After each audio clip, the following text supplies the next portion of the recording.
انا ممكن بعد اذنك لو بينفع انا بكره اقول رضا يعني ان احنا عايز اعمل زوم ميتنج ما بيني وما بينك وما بين رضا وما بين الوكيل بتاعه. شوف امتى، لو بكره اي وقت انا موجود يعني.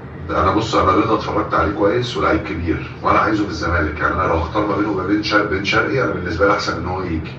ف عايز بس اتكلم معاه واتكلم مع الايجنت بتاعه عديله كده عشان نتكلم مع بعض ونعرف نظبط حاجه كويسه. رد عليا لو سمحت بسرعه. والله ميدو ده طلع غلبان جدا جدا يا جماعة، رايح يكلم اللاعب رضا سليم وكيله علشان ياخدوا الزمالك. يا ابني ما هو اللاعب رافض يلعب في مصر.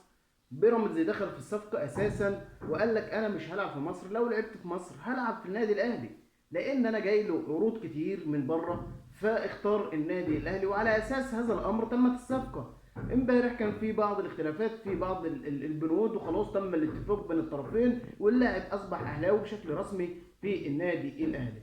فانت يا ميدو علشان تحب تبوظ صفقه على النادي الاهلي اخرك تصور مع صوره عقد لاعب زي عبد الله السعيد، اخرك تجيب لاعب منتهي والنادي الاهلي مش عايزه مش لازمه، زي تروح تفاوض ناصر ماهر، انما تروح تاخد صفقه من النادي الاهلي. ده مش شغل خرابات اوروبا يا ميدو خالص مع النادي الاهلي، لان النادي الاهلي ما بيدخل في صفقه هيخلصها. ولسه صفقه امام عاشور مأثره فيك تاثير جامد. اهدى كده ووحد الله علشان اللي جاي، مش الخوف من اللي جاي على راي قفشه، الخوف من اللي بعد اللي جاي.